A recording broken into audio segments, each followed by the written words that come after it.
Sometimes, the ocean keeps its darkest stories not in the depths below, but in the memories of those who survived it.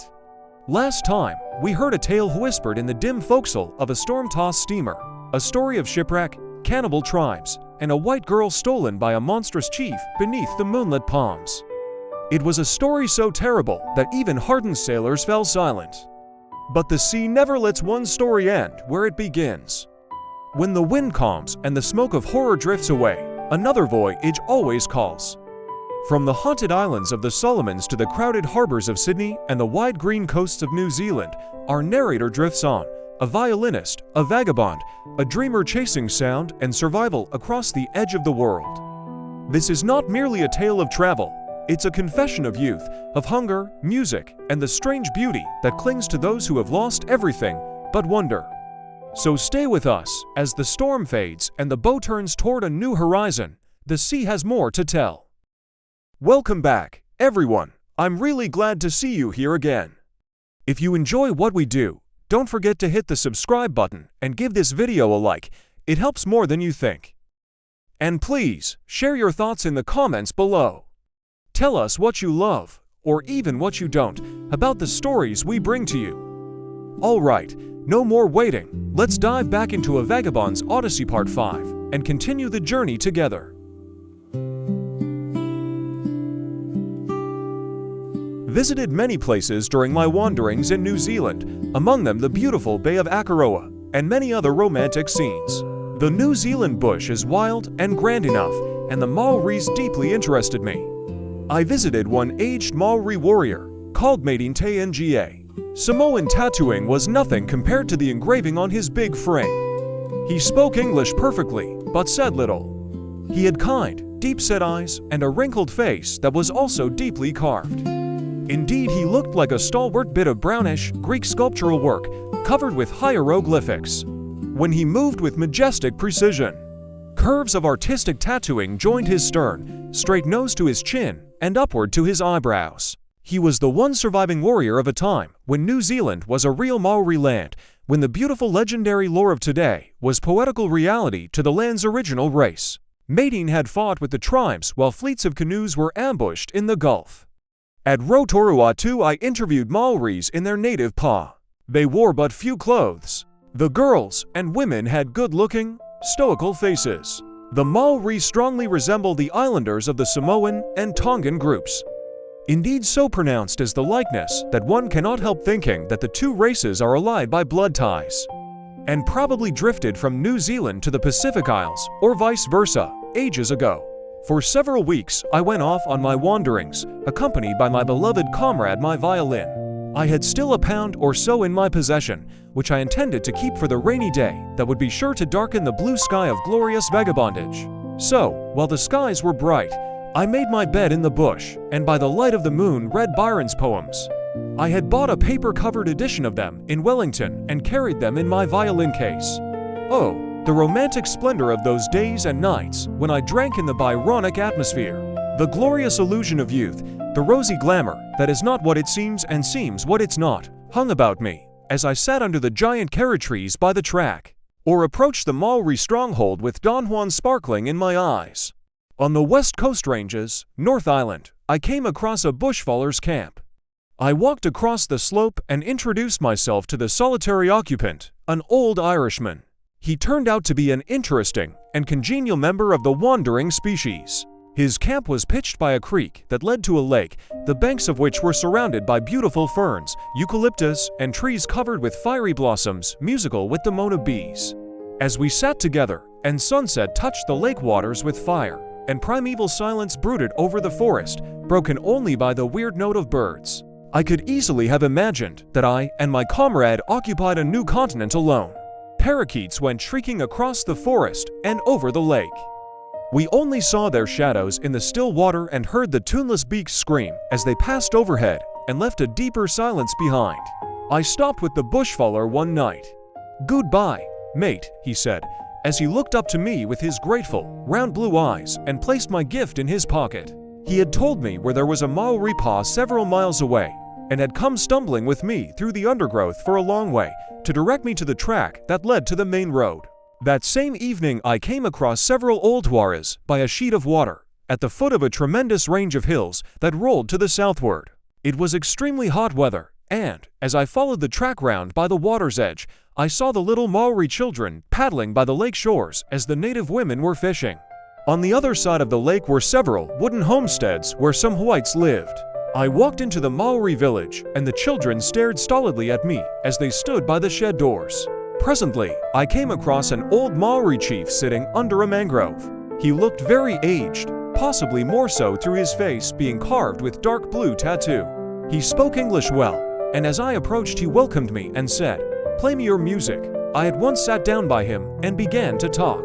As we were speaking, a crowd of Maori girls came round us, and some men, who wanted to hear me play the violin. The old chief took me into his dwelling.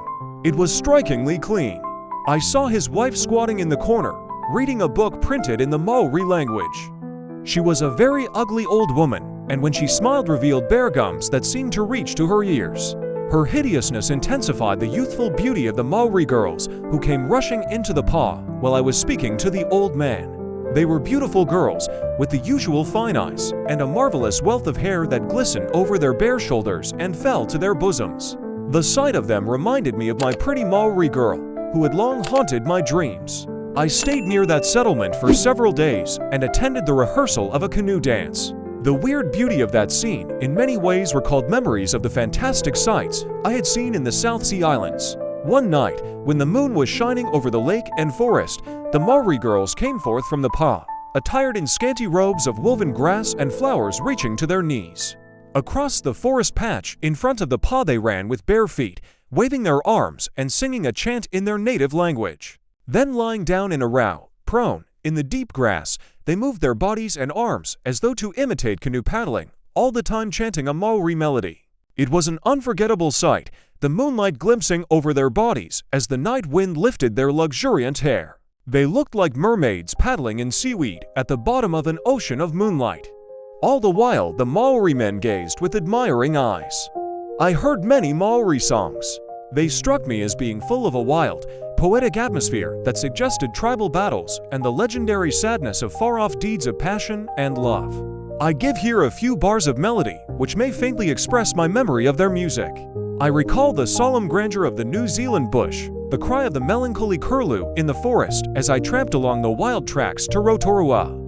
I had my violin with me, and in the strange perspective of memory, I still hear and see the romping, sunburnt bush children rushing out by the bush homesteads to welcome the troubadour who had suddenly appeared.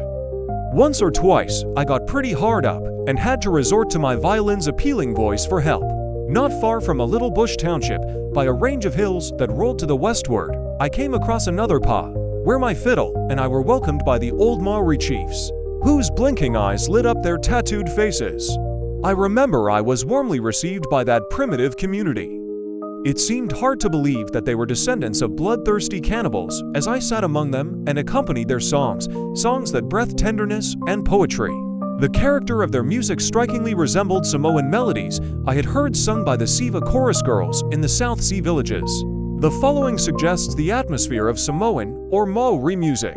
I will tell you a native fairy tale, as nearly as I can remember, just as the pretty mouth of Mako, the Maori girl, told it to me.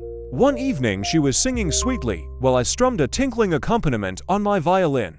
The shadows were falling over the forest carrot trees and across the slanting roofs of the huaras, and the sunset fire blazed the lake waters until they seemed a mighty burnished mirror that reflected the Maori village with its sloping roofs and the romping children on the banks.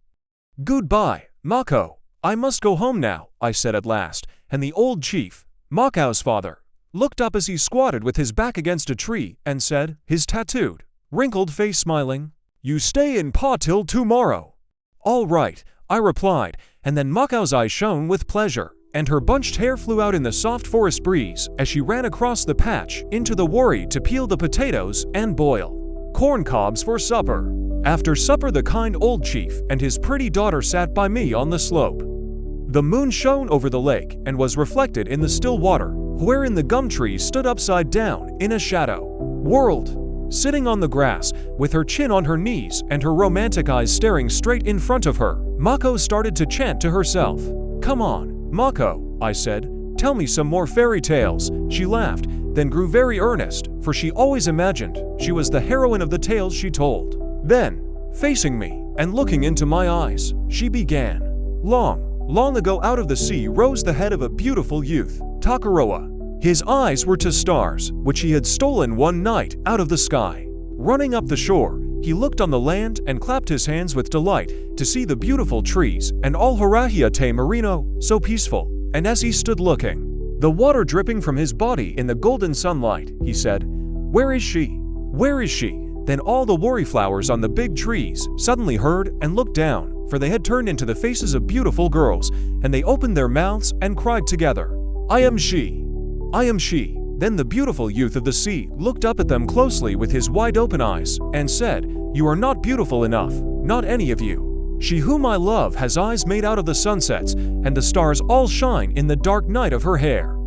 So go away, and all these beautiful girls cried bitterly, and shrank up and were only flowers again.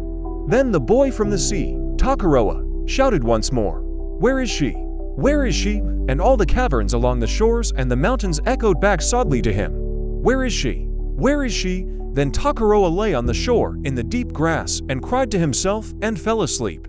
In the morning, when the great sunrise was shining over the sea, and all the mountains inland were on fire with golden light, he was awake, and, jumping up, he lifted his hands to the sky.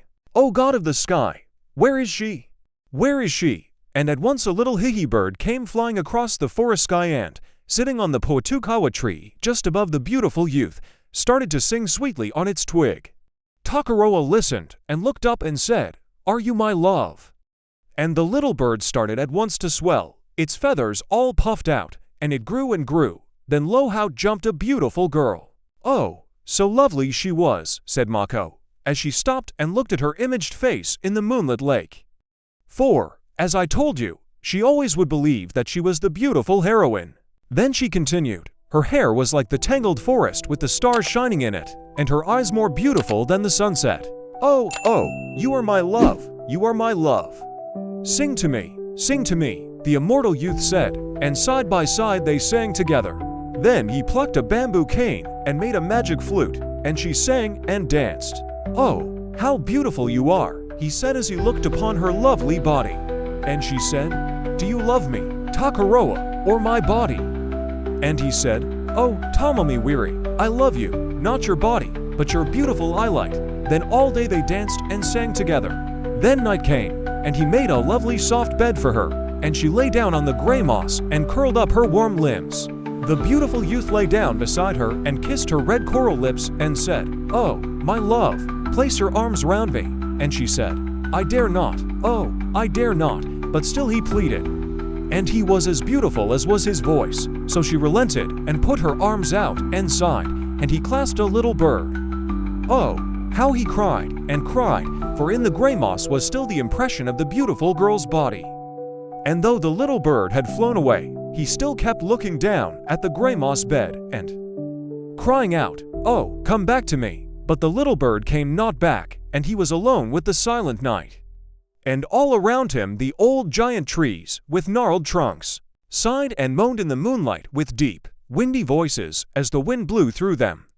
For they were the stalwart warriors, the long-dead tattooed chiefs who had once lived in the world of love and grief. Then Mako looked once more into the lake water at herself, and the tears were in her eyes. And the old tattooed chief's eyes blinked in the moonlight as we sat together and looked at each other. I cannot show you the surrounding forest and the deep stillness of the waters, or paint the moon that shone over the lake, or Mako the Maori girl's romantic eyes and face. Presently Mako looked up into her father's face and said, "Paro, tell us a tale also." And immediately the old chief, who longed to outrival his daughter, for the Maori seem to live chiefly that they may dream of far-off battles and tell weird legends, began and told me how this world got into our universe. Before the very beginning of things, a mighty god was walking across the clouds in the sky. He had not slept for thousands and thousands of years. So he put his giant feet against some stars that twinkled between his toes and, with his head pillowed on the roaming cloud, sat and rested. And his shadow moved across the sky like a mountain man. wherever the cloud moved along and obscured the fixed stars in its passage. On and on he went for thousands of years, resting, which to the mighty God was only like a tiny rest of 1 minute. Then he suddenly said, "Oh, I do feel tired." And as he slowly rose to his feet and obscured all the Milky Way, he yawned, and lo! Out of his mouth, to the mighty God's own surprise, jumped thousands of tiny boys and girls. Round and round the God they swam in space, with gleaming eyes and laughing voices. And then, suddenly growing tired, they too cried, "We are tired, give us something to sit upon." The old God sighed, and on his breath came all the stars of the lower firmament. And he shed tears at the thought that he had become sleepy and yawned, and made boys and girls come. And those tears made the great seas beneath him. Then, as the children cried again, the great earth heaved up silently under him also, and he threw the moon into the sky. Still the children cried out, "Oh, we are so cold." So he tore out one of his eyes and threw it into the sky, and lo, the great sun shone and warmed them. Then they said, "Oh, dear God, we are hungry." And the God sighed again and touched a fleecy cloud, and out jumped thousands of woolly sheep. And from his new clouds of moonlight he plucked bunches of glittering wings, and birds soared, singing across the new sky. Still they cried, "Oh, dear God, we want something else," and then something else, and the great God became terribly fierce and shouted the thunder. Then the rain fell. Still the children were unsatisfied, and the God said, "All right, you shall grow old and ugly." And when they understood what that meant, they cried loudly to the God for forgiveness. So he relented and said, "Though you must grow old and ugly, you shall have little children to take your place." And they clapped their hands for joy. But still they were unsatisfied, and he got fierce again and said, "You shall fall asleep, and your bodies turn to flowers and trees and dust." And then at last they felt a little more satisfied. Because, when they found that they had to leave the beautiful world forever, the stars, the flowers, the trees, the ocean and the sunsets became sad and seemed more beautiful to look upon. And so the first old Maori men and women got very ugly and crept into the earth to die quite satisfied. Thus finishing, the old chief licked his dry lips and sang me a chant. As he lived on in some past age, and Mako looked at him tenderly and sang softly with him. They looked like two children together, and not father and daughter at all. They lived in a dreamland and cared for nothing else, for they lived within themselves.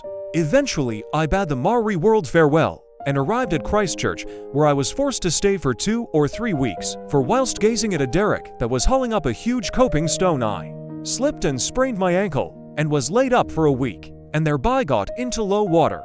In the house in which I was lodging there was also staying a retired actor, who was, like me, in extremis through the lack of the essential wherewithal. This old actor was an amusing man, always cheerful and a good companion. He was a man of about 60 years of age, and when I sat on the side of my bed and played my violin to him one evening, his eyes gleamed with intense pleasure. "Bravo, youngster," he said, and in his extreme delight his clean-shaved face wrinkled up with happy thought.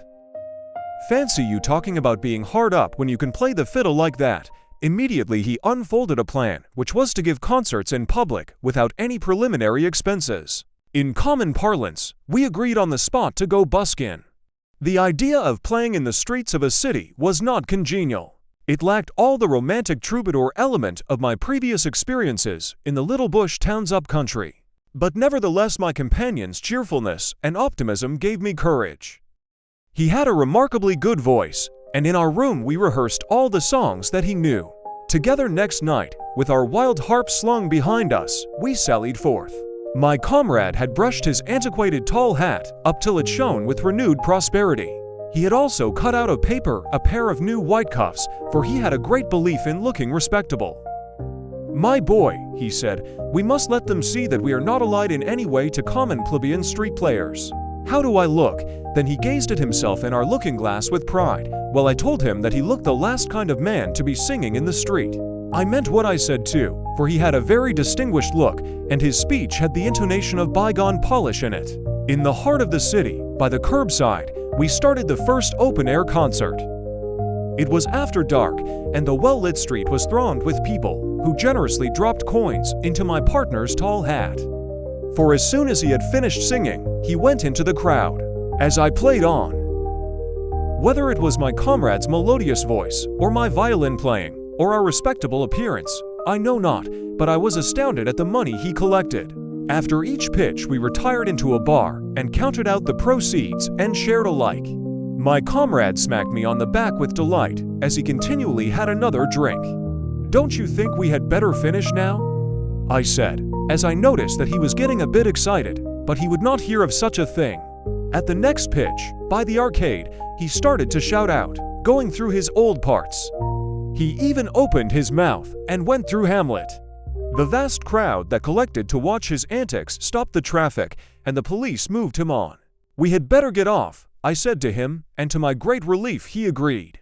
Just as we were turning a corner, an aristocratic-looking old gentleman came up to us and, touching me on the back and saying, "You play the violin rather well for the streets," got into conversation with us. He invited us up to his residence, where we had a good supper, and my friend entertained our host with reminiscences of better days. We were invited to stay the night and left next morning as guests. I did not go out with my friend anymore, but at once sought for a post. I eventually secured a good orchestral job as violinist. I also got into society and played drawing room solos at a residence where the hostess was a person of very high standing in Christchurch. One day, while I was playing a violin solo to her daughters in the drawing room, the door suddenly opened and a loud-voiced lady swept into the room, bringing a pungent odor of scent with her. She looked at me hard for a moment, then put on her pince-nez and once more surveyed me critically, saying, "Dear me, how you do resemble the young man who was playing a violin in Queen Street with another awful man. I do not recommend violinists to go busking if they can do better and wish to rise from the vagabond state. If they do, they will be recognized long after they have forgotten the incident themselves. To have even your ability recognized is sometimes distressing." I remember being awarded the first prize in an amateur violin solo competition at Bathurst in New South Wales.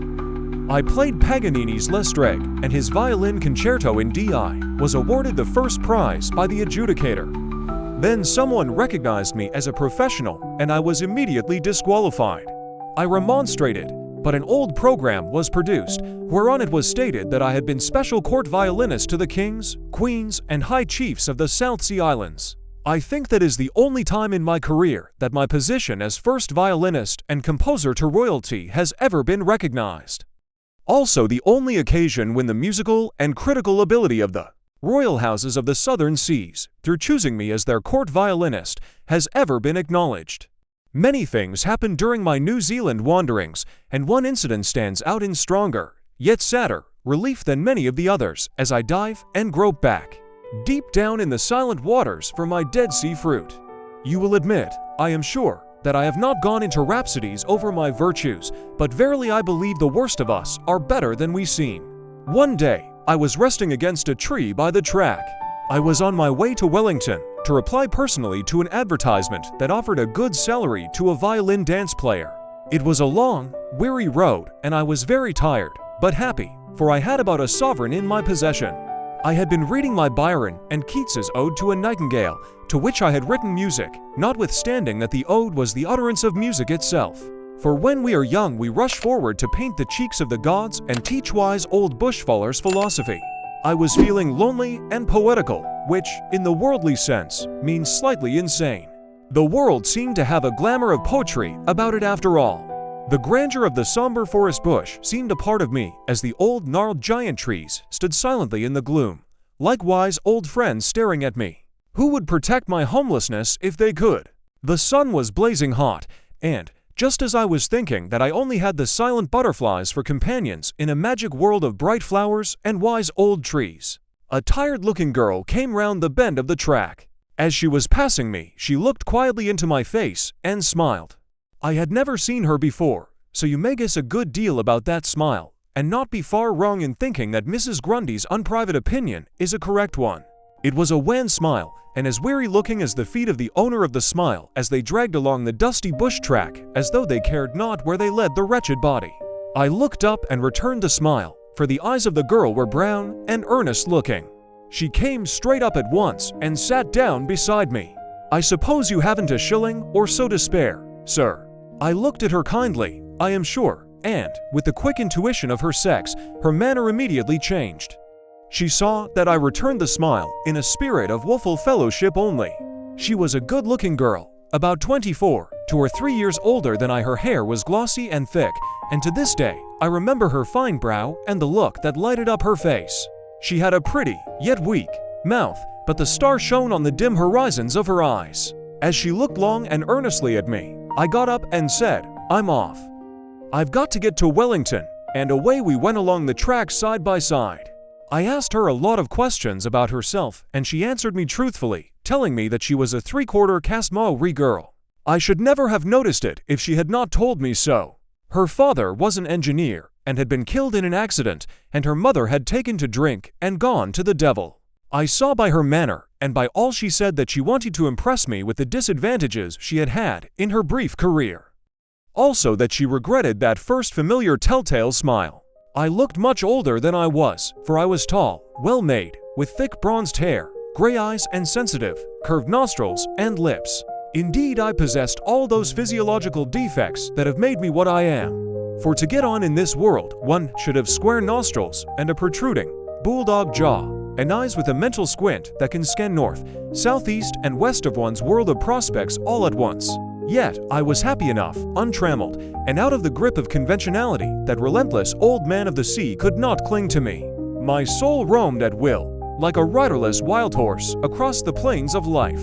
And as I was romantic, and the glamour of Byron's gallant corsairs sparkled in my head, attuned to the tenderness of Keats, I spoke of the beautiful sunset and the goodness of God, and gazed down on the frail derelict beside me trudging along in her dilapidated shoes.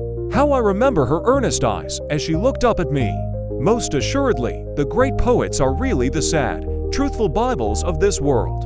For the tenderness, the atmosphere of their inspired minds still sighed out of their graves into my heart, like the scent of the flowers growing over them. Her voice became soft and sighed with mine, and, God knows it's true enough, I was never so proud and religiously happy as when that bad woman's eyes gazed up into mine with admiration. My eyes indeed.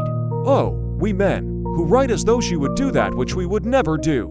Presently, we saw the wooden houses of a township ahead, and as we entered the little main street, ignoring the curious looks of the stragglers who were leaning against the verandas of the few shops, sheltered by their big-rimmed bush hats, I took her into an eating house, where we ate together. She became very silent, and when we started off again, down the main road, I noticed that tone of respect in her voice that we give to those who we think we realize are better than ourselves. So I started to sing cheerily and made her laugh. We arrived at the outskirts of Wellington at dusk and stood under a lamppost. I gave her several shillings. She refused to take them at first, until I said, "That's all right, I lend it to you." She clutched my hand, looked up at me quickly, and then hung her head and cried like a child. I soon cheered her up and made her promise to write to me, saying, "I am a musician and can make plenty of money." "I thought you were something great like that. You've got the look in your face," and she looked at me as though I was some wonderful being.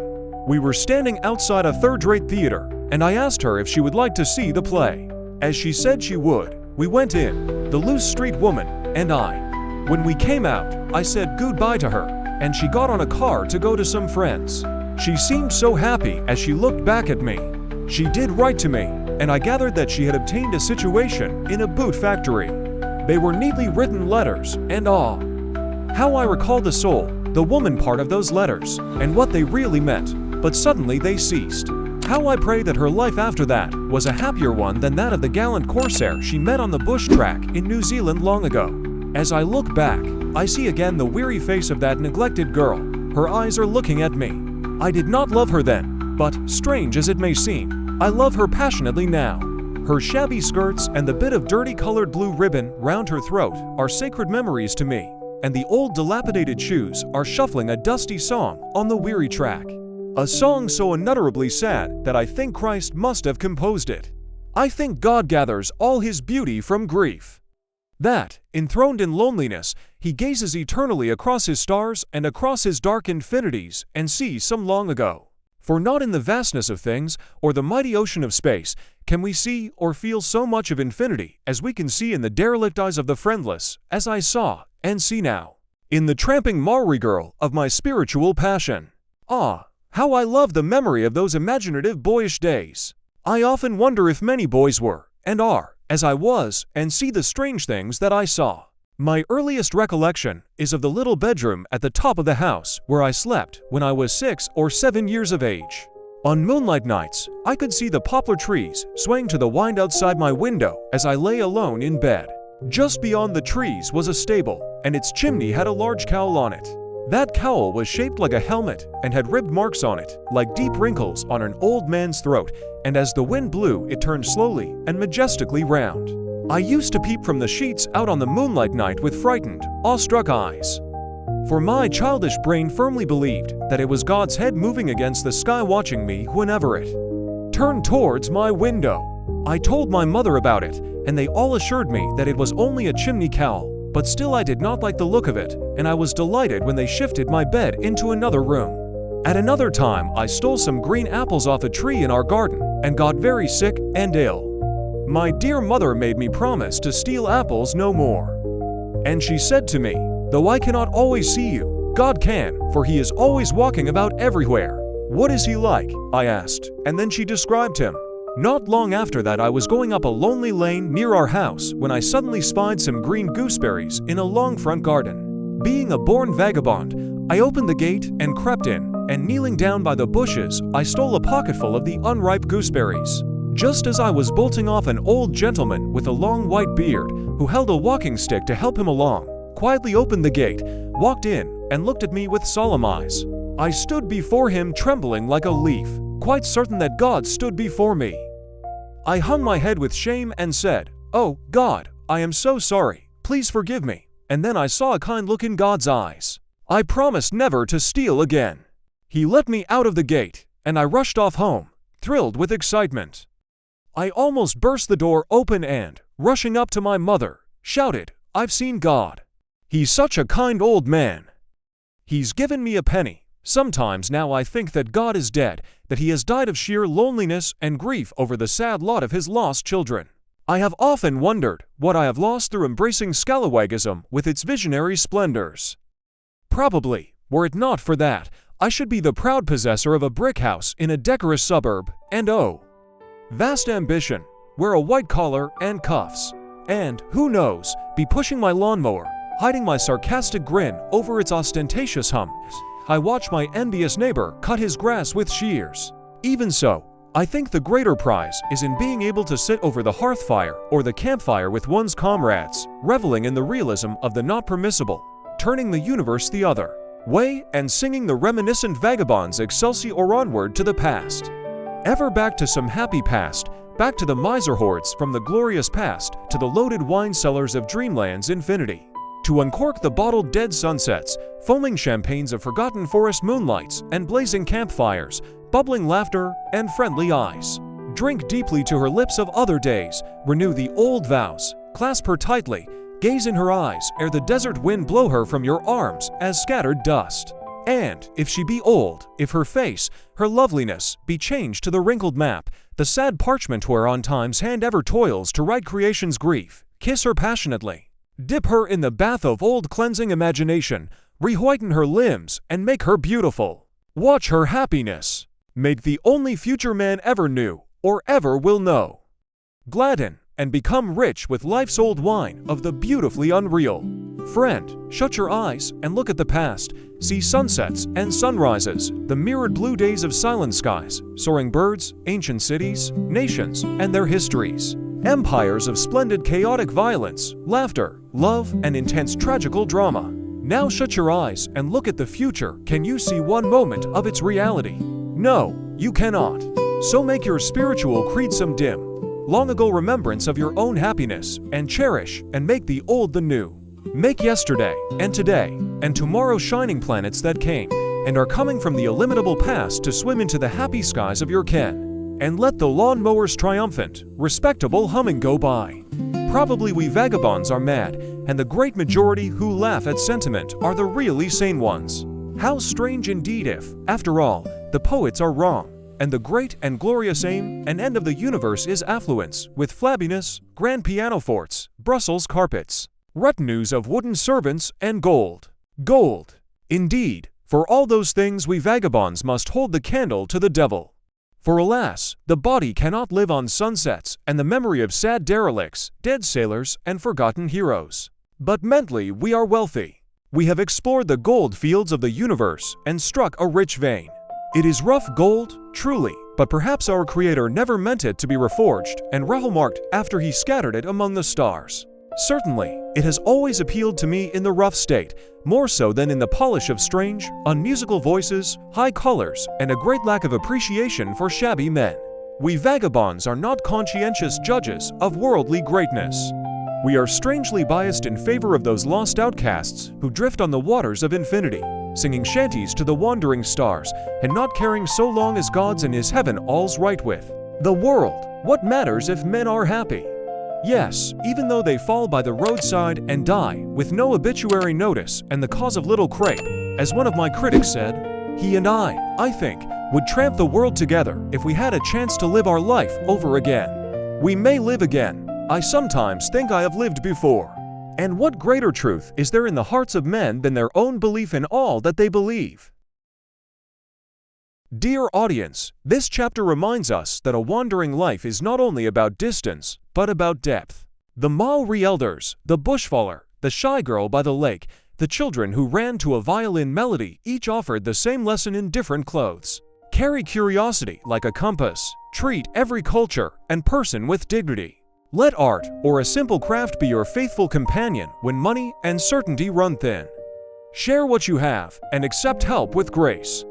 Listen more than you speak, because every voice holds a map you do not yet know.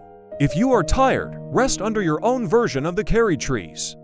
If you feel lost, play your small song anyway. If the road grows cold, warm it with kindness. Keep a little coin for rainy days and a larger reserve of hope for clear ones. And when beauty appears in ordinary places, pause and look twice. The journey gets lighter when we walk with gratitude. Dreaming over New Zealand days and the many types and characters I have met destroys the continuity of actual events. My thoughts digress for a moment to various experiences and pictures which my memory has recorded. Memories, in the perspective of dead time, vary with our moods. Sometimes the figures and events stand out vividly, and at other times are elusive and seem some sad, intangible thing far away in the background of life. The old bushman's red beard and twinkling eyes, the squatting savages by their huts. The sensitive mouths and wondering eyes of the native girls, old scalawags, beachcombers. The noise of sailors on ships in the bay, Horncastle's jovial face aglow with joy and drink. The palm-clad shores and Apia's primitive town seem far-off dreams. I can still see Robert Louis Stevenson in Samoa. His tall, bony form, attired in white trousers, shirt, and old shoes only, stands on the beach. His hand is arched over his watching eyes. His loose scarf blows out behind him to the gusty trade wind as he stares seaward at the fading schooner that takes some friend away forever. He looks like some memorial figure, the statue of a half-poet, half-pioneer gazing with aching eyes across the sea. The wine stirs the wisp of dark hair on the high, pale brow. The head is hatless and perfectly still, but the fine eyes are alive and full of faraway thoughts. Now he moves away and goes up the shore, and does not even see the smile of recognition on the face of the trading ship's skipper, who passes with a Samoan sailor and one other. Like the memory of some tragical living picture, it all flashes across my mind. I could think it all unreal, some far-off rocky, beautiful unknown isle, set in the seas of my imagination, as I paint the stars, the skies, the breaking waves, the ships and the sailors coming into the harbor, or once more going seaward. At other times, Samoa's isles come back vividly, and just as a sailor, far away at sea, stands on the forecastle head and watches the big clouds shift on the horizon as they break and suddenly reveal blue tropical skies over the outstretched, unknown continents, shores of singing waves and palm forests. So I see the past, and the figures move. The wines stir the trees, and the magical, musical voices of savage men and women sing and laugh in a world that is now the Arabian Nights entertainments of my boyhood. As you can imagine, I have met many strange types of men and women in my travels, types both good and bad. I tramped many weary miles in the Australian bush when I was 15 years of age. Often I tramped alone when I could not get a congenial comrade. I was sometimes very lucky, and my reminiscences of those good comrades are the lights that shine down the dark tracks far away as I remember their eyes. One was a man of about 30 years of age. He was exceedingly cheerful and full of song and devilment. I can still see his refined face aglow as he sits under the scorched gum trees, smashing swamp mosquitoes on his hand or singing his favorite songs in a quiet, manly voice. We stayed together for 2 or 3 days at a sheep station, where the boss was a German. He was all right, but there were 2 German women and a son there too. When I played the violin to them and turned around for the welcome and expected applause, they said, "Vel, dat vash little nice." And then they shook their Teutonic square heads and, with their eyes and hands lifted to the shanty roof, said, "But, Odyssey, you should hear them play that tunes in Germany." Then my boyish blood warmed up, and I said, "Germans can't play the violin. Paganini wasn't a German. No German ever played except by science. Mein Gott, mein Gott. Oh, have you never vash heard Svans Kreisberg? He play that same tunes vich you just now play Sofu." Here they shrugged their shoulders with disgust at my performance, alike dis, and the 2 German women, who had faces like pasty pumpkins with glass eyes stuck in them, and the son, with his big mustache twirled at the ends, lifted their hands and eyes to the roof to express the ecstatic memory of the Germans' violin playing. Their mouths went emitting a strange sound that faded away in complete exhaustion as they sank down onto the 3 chairs like 3 puppets. Not only violin playing, but everything was wonderful in German art. If one said, "What a nice picture," or "What nice butter," they'd raise their eyebrows and sigh out that old crescendo and say, "Have yous never tasted German butter?" It was the same with eggs, beef, pork, men, boots, girls, or any D thing. My congenial comrade went off to New Zealand, and I ran across another one, who was most uncongenial for a time. We were tramping across the bushlands, looking for work on stations and secretly hoping that we were not wanted. My friend was a short, thick-set, thick-necked fellow about 2 years older than I, with a slightly elevated, protruding chin, and a mouth that talked from morn till night about his ancestry. I forget now whether he said they were descendants of Julius Caesar's invading horde or of William the Conqueror. Anyway, our friendship was one incessant argument. I was just on 6 feet high, full of health and independent strength, and I found that I was supposed to walk beside him with my head hanging for shame, because I was only a common Englishman. We were on a lonely bush track. Ragged gum trees fenced the broken skylines for miles and miles around us. The only onlookers were parrots and cockatoos, like vividly colored leaves overhead. There was no sight or sound of human habitation in that vast, somber solitude as we tramped along together. A feeling of grim exultation seemed to suddenly seize me. Once more I swallowed another pill of insult, and I looked down sideways at my blue-blooded companion. I thought of my ancestral forefathers, and wondered if his ancestors had robbed my ancestors and ravaged their lands and castles, my possible birthright. He did not know what I was thinking of as he talked away.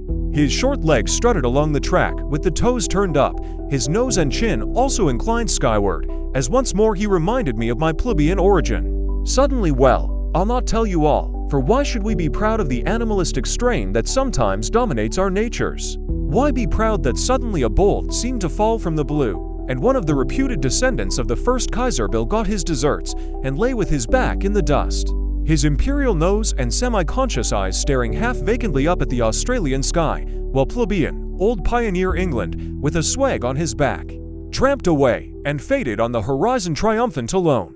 Ere sunset darkened the sky, I lay ambushed in a clump of wattles by the forest, then peeped and saw my comrade coming slowly down the track, with his toes turned down. I repented and thought, even if it's true, he cannot help being the descendant of bloodthirsty ravishers who killed old men and robbed my country's churches. No, even he cannot help himself, so I crept out and told him I repented, and once more we tramped along as comrades. So silent was he about William the Conqueror that you would have thought such a man had never lived. He admitted that night, as we sat by the campfire, when I had explained my feelings to him, that his descent was only a family rumor. Hearing that, I truly forgave him, and we lifted the billy can of cold tea and drank a united toast to the memory of Caractacus and Boadicea, and death to all descendants of the first great bloated Kaiser Bill who dare prove to us their murderous, cowardly ancestry. I met yet another gentleman of ancient emigrant blood in Tahiti. He was a gigantic old chap, a chief.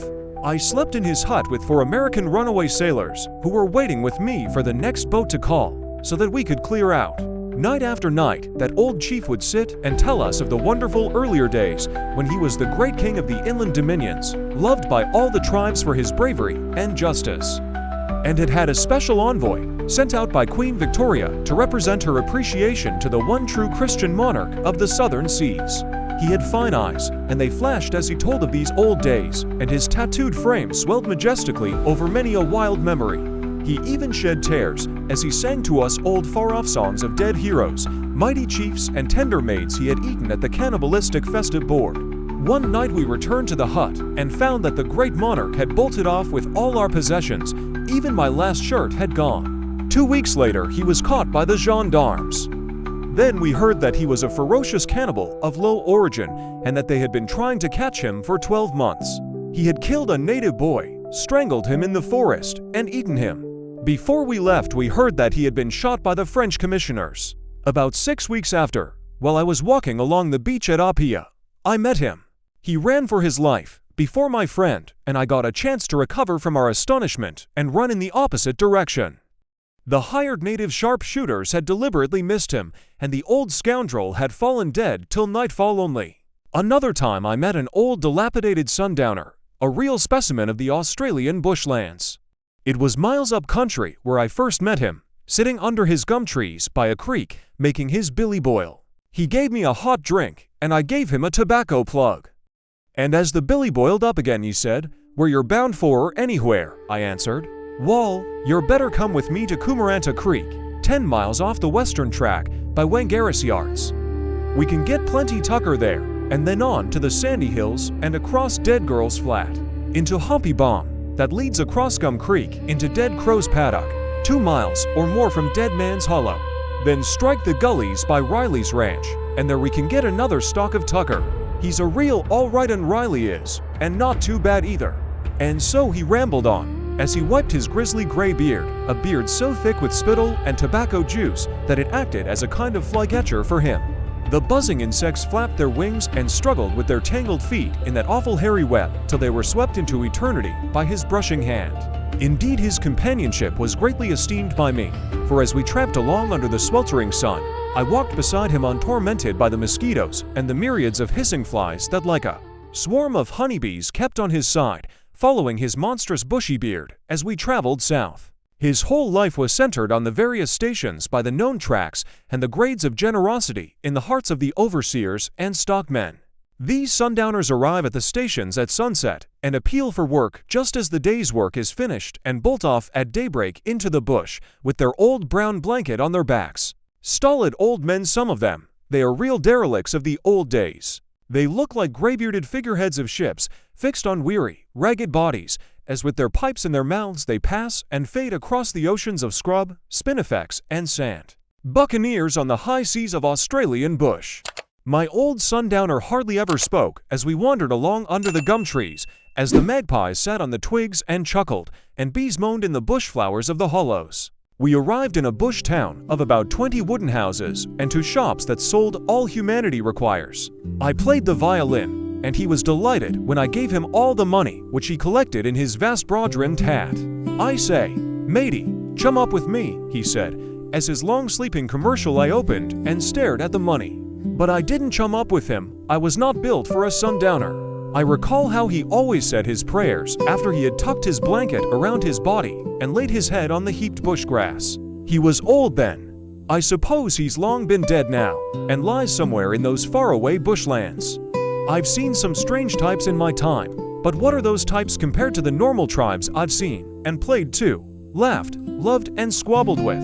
Little brown children clothed only in moonlight and sunlight, singing cheerfully by the South Sea breakers under the dark-fingered cocoa palms. Sad little faces, some like deserted baby angels, looking up into my face, my children. Disheveled, strange old bush mothers, crooning to their buds of humanity, tiny brown clinging hands and moving mouths at their kind, softly feeding brown breasts, my mothers. Old tattooed chiefs and grim-looking kings, rough-haired semi-savage girls, and youths jabbering in strange tongues, with hushed, secret voices, over the terrible white plague that had entered and stricken their primitive city of huts, the white-faced, fierce-looking invaders from across the seas. Ravishers of their maidens. The scum of the western cities prowling about the villages that had become the hotbeds of lust and sin's terrible paradise. Missionaries with melancholy, hollow voices who seldom knew anything of the intense inner life of humanity and the great philosophy of happiness. Superstitious, bigoted old chiefs cursing the white man's Bible. Philosophical old brown men with high brows and keen dark eyes reflectively nodding their heads. South Sea Oldenburgs striving to convince grim South Sea Spinozas. Stalwart, dark-tattooed Schopenhauers shouting about wine baggery. I can see again the ironical heathen chief sitting by his palatial hut. He is clever, a Voltaire of the southern seas. His strong face is tattooed, grim-looking are his little eyes as he grins and looks at the Marquesan coat of arms, which he has invented and placed at his door, a large empty rum barrel, and on top of it a Christian Bible. I see the pretty Samoan girl, Milanku, with lovely dreaming eyes and thick bronzed hair, with a red and white hibiscus flower stuck in at each side. Her brown limbs and figure are the perfection of graceful beauty, dressed only in a little blue chemise. She eloped with a noble white man to the Gilbert Isles and committed suicide when he left her, ere her firstborn could creep to her bosom and taste the only milk of human kindness it would most probably have ever known. Earnest-faced Tippo, her sister, sits on the slope. Happy as night with its stars is she, with 6 little dark, plump children with demon-like eyes romping all round her. She has married an uncivilized nigger from Timbuktu. Oh, happy girl! How the natives chided and sneered at her at first for not marrying a great white lord, as her sister did. Beautiful women, and men also, I have met in strange places. I have found them in the hovels and among the scum of life, and sometimes in the palatial home of affluence. Convicts of New Caledonia in the calaboose or toiling in chains, breathing, yet as dead as dust, with hollow, sad eyes, corpses from La Belle France, my poor brothers. Old men and women begging by the curbside in the faraway civilized all of the western seas. The old man in rags, a skeleton on tottering feet, shivering, going down the cold, windy, main road of the lighted suburb, singing, with a palsy old mouth, some song that God composed ere Christ came. He is my beloved comrade, bury me with him, so that the flowers over us may twine in our dead dust and find mutual sympathy. I have seen multitudes of commercial burglars, wealthy villains, who fought so valiantly to save their own lives that they have received the commercial VC for valor and penniless. Profligate angels, fighting side by side in the battle of nations, that battle wherein the bullets cause mortal wounds, though many years pass before they send the bloodless corpses to heaven or hell.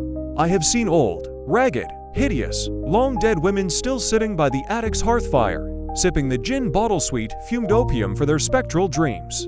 As they stare at the embers burning in the red glow, they see their own girlhood faces smile once more back into their bleared eyes, with remembered beauty, happiness, and glorious faith. Old ruse to dream somewhere the men who made the vows to those drunken old women and never kept them, may they sleep well, but never wake.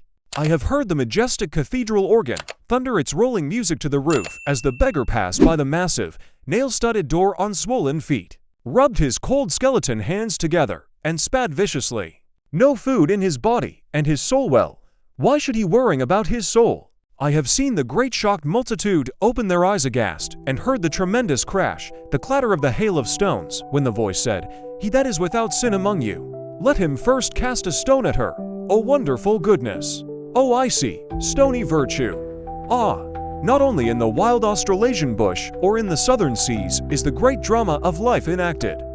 The great drama that makes your heart cold and the old warm belief become encrusted with icicles as you dream over the strange lot of the wandering, lost children. I've laid me down deep in the bush to sleep and wrapped my body in the sunset's blaze, then wondered why he made sad wings for days, to fly away and all our world to weep, like to a myriad birds blown round sunset. In song, I thought I watched God's careworn face, brushed by bright wings though unborn human race, who did not want their mortal birth just yet. I heard the growing flowers cry in the night, and trees that whisper of old cherished things, and still the startled, hurried rush of wings. It was the stars sighed out upon their flight. O troubadours, O stars, what sing you of? O wandering minstrels, is it to God's plan you sing, or to the exiled heart of man, Who pays with death's blind eyes and cherished love? But still the children cry upon the plain, beside a grave, and still the cheerful king grows fat, and sad old men say, anything, oh God, except to live this life again. Before I left New Zealand, I secured an engagement to play the violin at a concert hall where the district assembled to applaud the talent of youthful pianoforte players and maidens who had cultivated voices.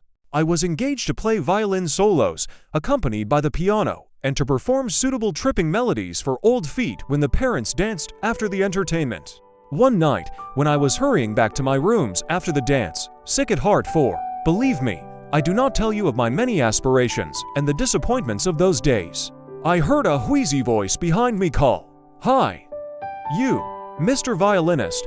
I immediately turned, and an old gentleman with a benevolent, cheerful face stood puffing and smiling at me.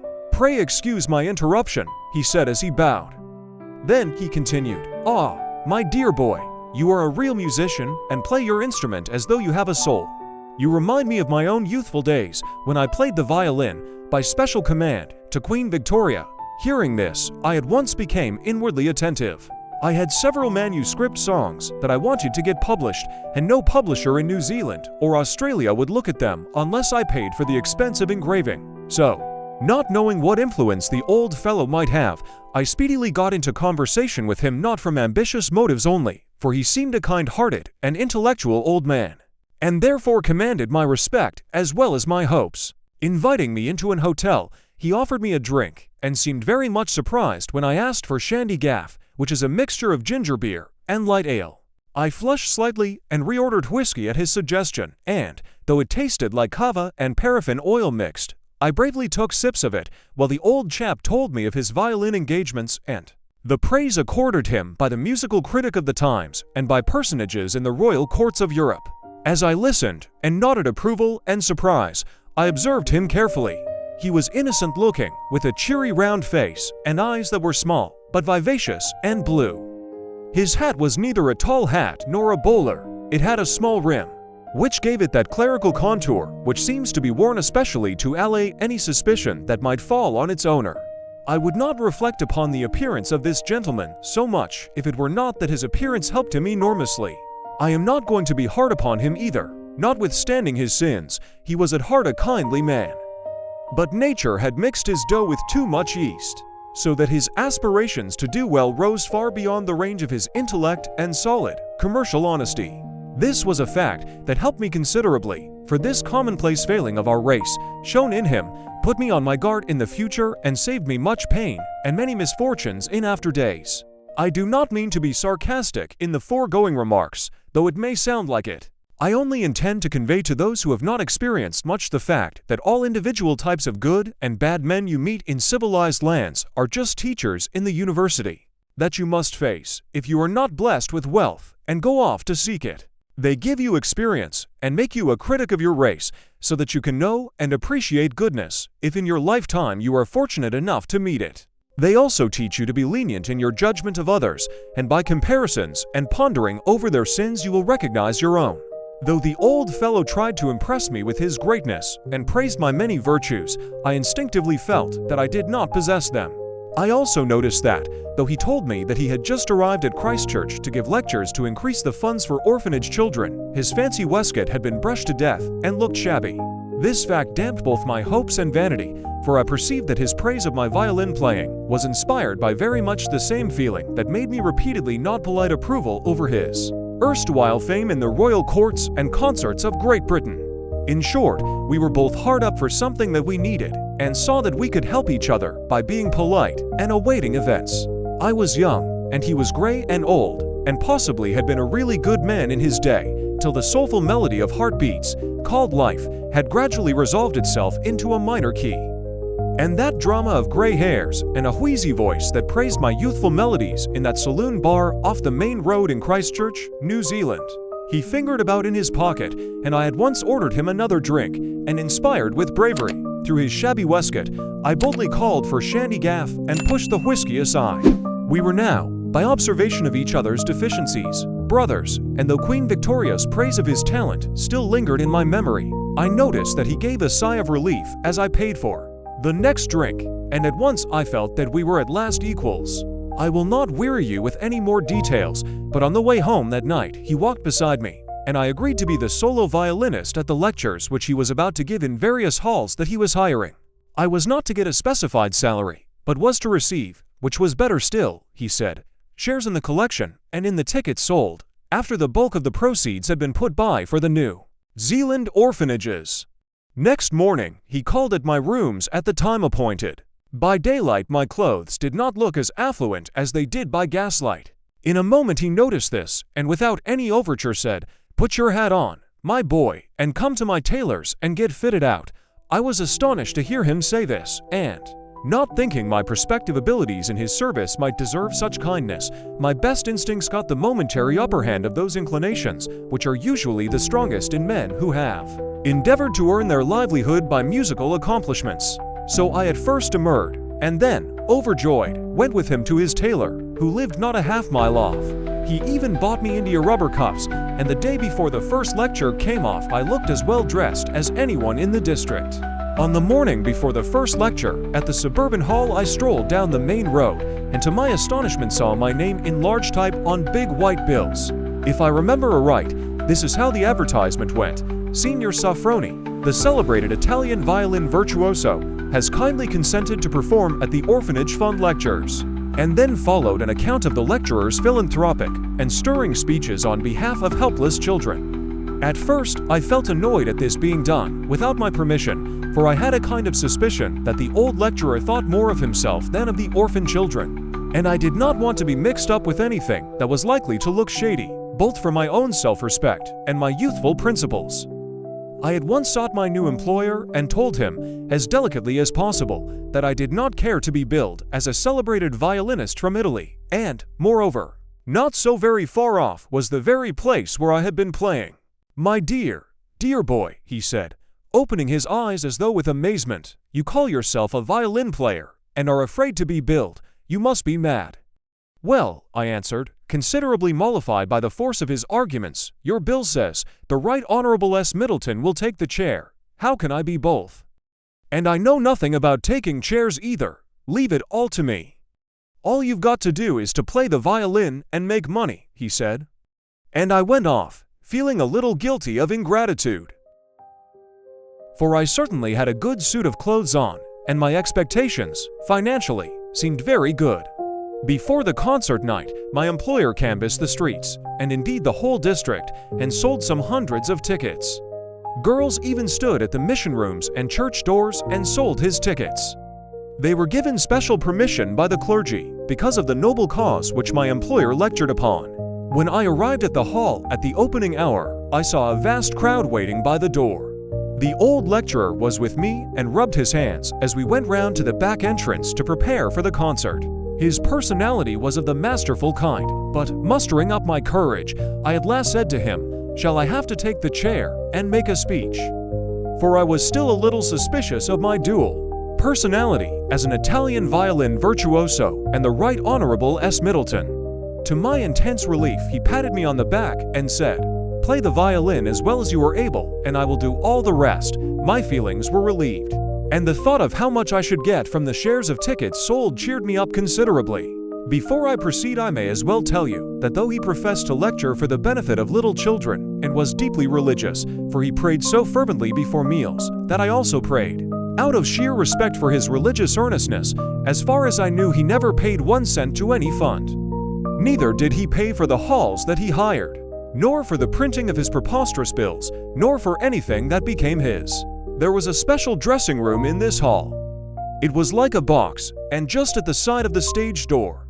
When the old lecturer was ready, he gave the little doorboy 2pence and told him to open the entrance to the hall and let the crowd in at the front, while the professor at the back groomed himself before his little pocket mirror, and I combed my hair. My heart began to beat a little faster than usual, for I heard the audience starting to stamp and cheer with impatience just behind the small door in front of me. The old rogue said hastily, "Go in and take the chair, and I will walk in behind you." "Perhaps you had better go first," I said, and stepped aside.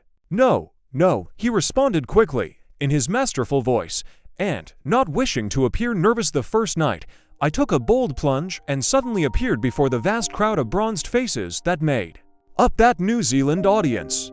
Had it been an ordinary solo engagement, I should have had something to do, and so have been completely at my ease. But when the vast crowd rose in a body and cheered me, thinking that I had appeared first to make a preliminary speech ere the great philanthropist lectured about cruelty to orphan children, and all the other lies on his bill, I felt very ill at ease and could only bow repeatedly and gaze at the little door, hoping my employer would step on the stage. He did not appear, and I think I must have bowed several times after the last clapping hand had ceased among the smiling ladies in the front seats who were gazing upon me with evident approval. And at last, bewildered, I stooped to open my violin case. I was about to let the lecture go to the winds and start a solo when suddenly the door opened at the side of me, and the professor stood bowing to the audience. They rose en masse and cheered him, as I nearly tumbled over my violin and sat in the little chair which was the only furniture of the platform. I felt like one in a dream as I sat there twirling my fingers, watching the old fellow as his arm swayed and lifted with his gray head toward the ceiling. And in fervent tones he told the audience that the Right Honorable S. Middleton had been suddenly taken ill, and that I had kindly consented to take the chair, as well as perform solos on the violin. I have found out since that this ruse is a commonplace excuse for a one-man lecture and entertainment. It saves expenses and is practiced at lectures and concerts throughout the world. He was really a clever professional liar, and the way he held his arms aloft and passionately pleaded for the helpless children touched the audience as though it throbbed with one large heart. It is a memory that I think would make the most credulous nature become skeptical when listening to shabbily dressed men who appeal for charity beyond their own immediate requirements. Though he had bought me a new suit on credit, I found out afterwards he did not trouble much about his own clothes, but depended on the pathos of his voice and his gray hairs. I felt suspicious of the genuineness of his orphanage appeals, but as I sat there listening to him, a sense of intense shame came over me, for I, as well as the whole audience, was touched by the pathos of his phrases and the descriptive figures which he gave of poor little starving orphans that had appealed for bread. Then, with his hands lifted to the ceiling, he held the whole crowd spellbound. He described a dying child's last look and words in a London workhouse. As he finished, a great sigh echoed through the hall, as though it was one sound from 1,000 hearts that were bursting with emotion. His voice ceased, and he turned to me, and as I lifted the glass of water to his lips, I noticed that he had tears in his eyes. For his imagination had carried him out of himself and touched him as well as me. Then, I stood up and played a solo, after which I extemporized an accompaniment to a sacred song which he sang. For though he was old and sinful, his voice was mellow and sweet. He told me he was the last living member of the Old Christy Minstrels of London, and from his manner and general conversation, I still believed that assertion of his was a true one. I asked him once to play the violin, but he would not do so, though he could play the banjo well. I have never been so cheered by an audience as I was that night. I was called and recalled. I do not believe it was so much for my playing, or for the opinion of Italian royalty and the Queen of England on my wonderful playing it was on the program as for my being thought a friend of that old lecturer on dying orphan children. For before we played the national anthem, he told them that I had consented to go with him through New Zealand and play solos purely for the sake of helping unhappy children, and that I was to receive no salary. I did not know how true it was when he said that, but I often think how fortunate I was not to have been arrested with him, for, though I was quite innocent, I believe that we were both liable to penal servitude for giving those charitable concerts. Before the audience dispersed, the lecturer made an extra collection, notwithstanding the fact that each member of the audience had paid 1 or 2 shillings for admittance, and given 6pence for a program. At the hall door, after all was over, he interviewed many of the ladies who sought a personal introduction. We also received many invitations to call at their homes, and my old employer seemed quite touched by the many sympathetic phrases they poured in his ears. When we were alone, he stood under a lamppost and counted out the collection, and though I lounged by him and gave many hints, he did not offer me a portion, so I asked him for my share straight out. He had promised me some money just before the lecture. "I dare not give it to you," he said. "I must first pay for the hall, the printing, and the amount due to the orphanage. Then, rest assured, my boy, you shall get your share."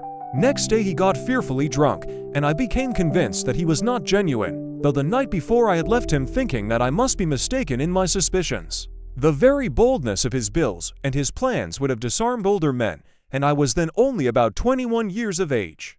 I had given my other job up, and so, for the time being, I was compelled to stick to him. He rebuked me for not saying grace before my meals, and I discovered that he really was religious in the common sense of the term. We even had arguments together because I would not agree with all he said.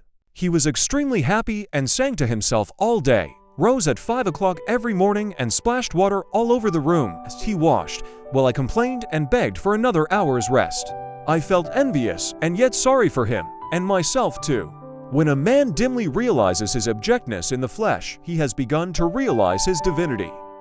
The night of his mind, that was dark, becomes unclouded, and the stars glimmer forth only to sadden him. He does not feel any longer so ready to criticize the dark of his neighbor's mind, which is still happy in that night of intellectual blindness, which is such a blessing to men who inherit the heavens through an acute squint. My swindling old employer rejoiced in this squint to an abnormal degree. He really did believe that he was a pious and good-living man. When I refused to work for him and told him he was a rogue, he was so shocked that I even relented a little and took his proffered hand when I said goodbye.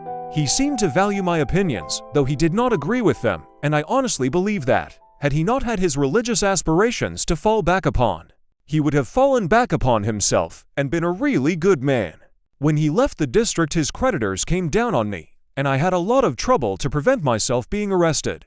The tailor, who had supplied my suit of clothes, stopped me in the street. I lost my temper, and we nearly came to blows, and I was almost locked up. Next morning, I called upon the tailor and told him the truth. He apologized for his remarks and refused to take more than half the money due for the clothes, which I paid him. I never saw the lecturer on orphanages again. And as it was years ago, and he was old then, I feel that he must have given his last lecture, closed his stage door forever, and gone away. Dear audience, the road through these pages teaches a simple, sturdy wisdom. Memory shift. People are complicated. Beauty and danger often camp side by side. Be open-hearted, but carry good boundaries. Give help, not your whole pack. Travel light in pride and heavy in humility. Listen before judging. Cultures you don't understand are not yours to fix. Forgive quickly, but remember clearly, so charm can't swindle you twice. Keep one craft that steadies you: a violin, a notebook, a prayer, because art turns hunger and dust into meaning. Choose comrades by their quiet kindness, not their grand stories. When you fall, get up with curiosity, not bitterness. The map is drawn by walkers, not worriers.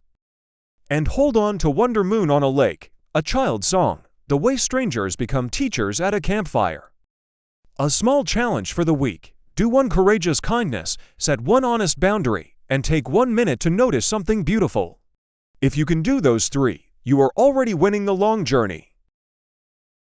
You're watching this video on Good Stories. Welcome, my friends. I hope you enjoy every moment of it. Thank you so much for subscribing and hitting that like button. Your support truly means the world to me. About this time, I became homesick and tried to find a berth on one of the homebound boats. I eventually secured a job on a tramp steamer, the SSP. There was nothing exceptional on the trip except the monotony of the ship's routine. We called at Hobart, Tasmania, and after experiencing stiflingly hot weather crossing the Indian Ocean, eventually arrived at Colombo. The natives came clambering on board and attempted to take possession of all our portable property. They are a dark mahogany-colored people, a cheerful-looking folk. All their actions seem to be guided by a strong commercial instinct. Loaded with bunches of bananas and baskets of oranges and limeys, they ran about the decks, bargaining for old shirts and cast-off clothing. Over the vessel's side floated their outrigger catamarans, swarming with dark, almost nude men and women. Swimming in the sea were their children, shouting, I dive," as they looked up to the passengers on deck, who threw pennies into the sea. As the coin reached the water, down went their heads and up their legs, as like frogs they all dived down into the depths in a mad race to secure the coveted coin, which is never lost. At the moment when it seems impossible for them to live so long under the water, the calm surface of the sea trembles at the spot where the coin was thrown in, and up come a score of frizzly heads from the ocean's depth, and the winner holds the prize between his teeth. About a week or so after leaving Colombo, we entered the Suez Canal. It was night. As the boats enter the canal, a searchlight is fixed on to the forecastle head to illumine the narrow waterway that flows 90 miles across the desert. It must be an impressive sight from the desert, the steamer going across like some mammoth beast, with a monster eye in front, and the portholes pulsing light in the iron sides as the steamer moves along. I remember one incident that happened before we passed the canal that night. I was standing by the starboard alleyway dreaming and watching the stars glittering over the desert as the engines took the steamer along at about 4 knots an hour, when a rustling noise behind some barrels startled me. It was quite dark, and the decks were silent, for most of the passengers were asleep. Wondering what on earth could be stirring in the gloom, I leaned forward and saw 2 bright eyes looking out between some casks, and a soft voice crying out said something to me in a language which I did not understand. It was a pretty little Arab maid, a stowaway, who had crept on board at Ismailia, where we had stopped for 1 hour. I lifted her up tenderly. She was as black-skinned as night and only wore a tiny loincloth. She raised her bright eyes and was crying, but I took her along the alleyway and down below, and by kindness reassured her. We gave her a good feed, and then, tired out, she fell asleep in my bunk, and I slept on the sea chests in the cabin. In the morning she danced to us in our berth and caused us great merriment. We sneaked her ashore at Port Said, where she had friends she had stowed away so as to reach them. We gave her plenty of food to take off with her, and we were sorry to see her go. She was only about 7 years old. 3 weeks after leaving Port Said, we arrived in England and berthed at Tilbury Docks. The atmosphere of primeval lands, shining under tropic suns and glorious stars, faded to a far-off dream as the dull, drab gray of English skies drenched the wharves and the shouting dock laborers. As the days wore on once again, the roaming fever turned my thoughts to the sea, with all the splendor of its grand uncertainty, its devilish irony and vicissitudes. Though the glamour of romance had faded, yet my wanderings and turbulent experiences had completely unsettled me. Indeed, they had unfitted me for the humdrum commercial existence which I should have had to follow had I made up my mind to settle in my own country, assume respectability, and hide, as beneath a cloak, my inherent vagabond nature. The feathered quill pen at the desk would have fluttered to fly, held by my sympathetic hand. The old wandering fever still gripped me. I was always wanting to be off into the uncertainty, to be buffeting round the capes of unknown seas, exploring for the marvelous unexpected, standing on the decks of imagination, under the flying moonlit sails of glorious illusion, singing wild, mad shanties over wonderful argosies of schemes that could never be realized. Yes, to be ashore on some faraway isle, clasping the savage maid in your arms by the cocoa palms, gazing in the delicious orbs of the universe infinity in beams of eye-light. To breathe the present, yet be alive in the past, far away down the centuries of the modern dark ages. To walk by primeval forest and tumbling moonlit seas where they break over coral reefs. To rest by campfires and huts, talking with bush women and men, and girls with sparkling eyes, eyes clear as heaven with her moon and stars. To be back in the splendid aboriginal darkness of as it was in the beginning. Yet alas, as I dream the faint, immodest blush of dawn tints the distant skyline. It is the birth of grief and beauty, awakening sunrise is a gleam in her warm eyes. Her sandals are dipped in fire, and the stars are in her hair. Onward she creeps, in the beauty of her maiden nakedness, cloaked in glorious, unreal tinsel and grief. Blushing like a goddess she comes, treading the sky. The glorious, wonderful harlot civilization. It was a gray day when I next found myself outbound, going down channel on a tramp steamer for the Canary Isles and Sierra Leone. I had often wished to go to West Africa, and so, when the opportunity came, I did not hesitate. I will not dwell at any length on the events that preceded my arrival on the West Coast, but will briefly give my impression of things as they appeared to me in those days. You cannot, however imaginative you may be, imagine you are elsewhere than on the Gold Coast. The atmosphere of the moist jungle, the barbarian hubbub of excited native voices, the beating of the tom-toms in the far-off villages, the toiling natives, driven by the loud-voiced white overseer of the gold mines, continually remind you that you are in the barbarian paradise of unconventionality. For miles and miles the primeval jungle stretches. And standing on the hilltops you can see the far-off native huts looking like groups of peg tops against the sunset. On the higher slopes, by the gold mines, stand the bungalows of the white men. They are comfortable inside and well furnished, sheltered from the blazing sunlight by mahogany and palm trees. The white men who are employed on the mines loaf about near them, and the Gold Coast natives supply their wants. For a brass ring or a piece of sham jewelry, they can purchase native labor, and for a pound or so buy dusky female slaves, whom they call mammies. Virtue is not the most prominent characteristic of Gold Coast natives. As the white men sit in those bungalows by night, they can hear the native drums beating far away and watch the lizards and scorpions slipping across the moonlight of their bedroom walls and, maybe, hear their comrade in the next bungalow raving in the delirium of fever. Malaria, blackwater fever, and other things often end the exile's career. At night the living can dream and think of home and watch from their bungalow doors the little white stones and crosses glimmering in the African moonlight in the hollows where the homesick dead white men lie asleep. Though the gold mines lay all round, gold was not the essential requirement. A bottle of English beer, placed on a post by a bungalow or graveyard, would make a dead white man sit up and grasp it.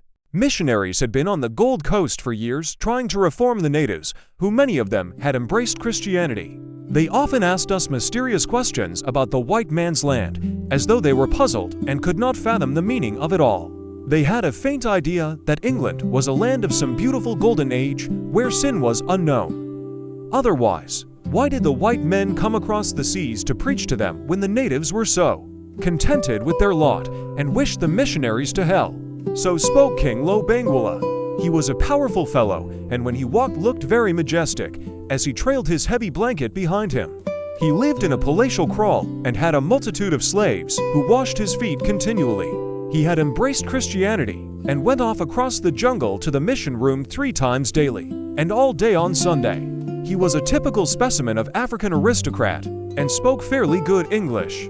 His one intense wish was to see English royalty and confer some honorable degree upon them for bringing to his dominion salvation and sacramental rum, which he drank by the barrel. The one ambition of the chiefs seemed to be to take the sacrament. There they are out there, with all the old instincts very much the same, notwithstanding the introduction of Christianity. When the white races have educated them and equipped them with scientific weapons of warfare, who knows? They may assert their individuality and strive to get their stolen countries back again. The truth is often spoken in earnest. It is as well to remember that in those vast African territories many millions of fine native men dwell, with a muscular power and patriotism equal to that of the peoples of civilized lands. The moving finger of destiny has always suddenly pointed to the hour of mighty events, with an ironical grin at our unprepared consternation. The West African bushland is the wildest under the sun. Nothing but short bush jungle and vast forests meets your gaze as you wander on from skyline to skyline in your caravan, and, as a ship passes islands on the trackless South Seas, often you pass a native village and hear the tom-toms beating away at their mysterious sound codes. In those isolated villages, far beyond the outposts of civilization, you will sometimes come across a white man who dwells alone with his memories. Sunk to a semi-barbarian state, they live with the natives, who have a deep reverence for them and their superior knowledge. They live on mealy broth and nut milk, and dress in the native style. When the white stranger from far off is seen approaching the native village, he is carefully scanned through a telescope by the white exile ere the latter shows himself outside the native kraals. Men of the civilized Western cities do not dream of the sad dramas of life that are hidden away from their knowledge far beyond the outposts of advanced civilization. London audiences cheer and weep in the theaters as the curtain drops before the footlights over the mock hero's grief. But oh, if they knew of the great unknown, the sorrowful dramas behind the awful curtain of reality. While I was on the coast, I made the acquaintance of an elderly tourist who was gathering material for a book of experiences. He was extremely fond of music, cheerful, and a keen observer of character. When he proposed to me that I should accompany him on his travels, I was very delighted and at once agreed. We went by boat round the coast. He paid all my expenses and visited a host of villages, finally going as far as Bamban and Crew, and many places whose names I have now forgotten. I remember many incidents of those early days, especially a white-whiskered old chief whose name was Tambin. He was about 70 years of age and had a wrinkled, wise-looking face and a bald pate. He loved to sit by his kraal, wrapped in his big brown blanket, and speak native wisdom. He was dead against the white men, and at heart was a genuine old heathen, and no fool either. Though he professed to have embraced Christianity and possessed a Bible, he had sold many square miles of his dominion to white men, over and over again signing the documentary deeds, with many expressions of loyalty and blessings on the Great White Queen. It was afterwards found out that he had sold the same land to scores of different white speculators who opened syndicates in London and sold shares to the unwary. When he was in liquor, he would reveal the true thoughts that burnt silently within him and longed for utterance. Heathen, me, forsooth, ah thou, measly, white-faced goat. He would shout when the missionary approached him. Bring forth the mealy broth and rum, that I may toast these white skunks speedily to their hell. And saying that he would turn his dark, wrinkled face to the blue tropical sky and lift his war club, and off rushed his womenkind from the kraal to do his bidding. Then he would turn to the white missionary, who stood with his broad-brimmed Panama hat tilted forward to hide the grin on his lips, and thunder forth, his big black lips fairly flopping with drunken passion. Who is this white god that you prate about? Liar, show me this one shadow that is better than my 50 gods. Show me him, and I will crush him as I do this struggling flea. And saying this, he pulled his dirty blanket the tight around him, and then held up to our gaze a flea between his thumb and forefinger. Then, with a sneer on his lips and much blasphemy, he would continue, "Give up my 50 gods and trust to one indeed."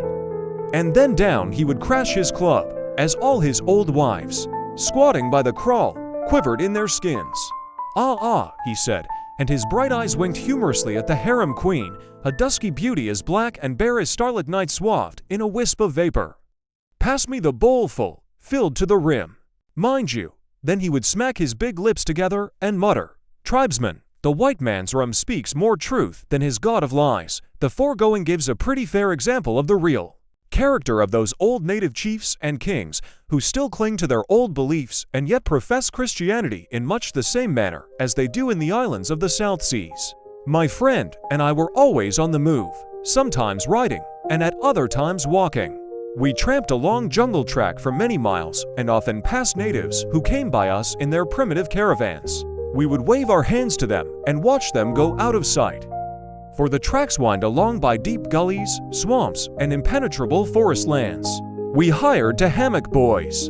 I was pleased, for they carried my violin and my friend's camera, also a load of photo plates and curios. South Sea Island heat is wintry compared to the dense, muggy atmosphere of the West Coast.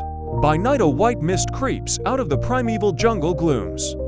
And at dawn the sunrise looks ghostly, as it gleams across the glimmering slopes and gullies, and sparkles a blaze of forked chameleon light on the jungle world. Far away, the natives are beating the tom-toms in the hidden villages as you walk along like a man asleep and scratch yourself. For each night was a nightmare of restlessness. Though we wrapped our feet up and sealed all the holes in our mosquito nets, we did so in vain. The mosquitoes got at us somehow, and their bodies were bloated with our blood long before dawn. Ants, too, abound, and they are as big as half a walnut shell, and go moving along in vast battalions, attacking friend and foe alike. There are centipedes also, and when one rises from one's extemporized bed, they rush off on 1,000 legs to hide from the sudden blaze of light. Thick grass 10 feet high, and fern trees a foot higher, grow on the jungle slopes, and at dusk they are afire with crimson and yellowish blooms, tropical orchids and flowers one has never seen before. One evening at dusk we arrived at a village called, I think, Kafolo. King Buloa ruled the dominion, and the priests consulted Rujas.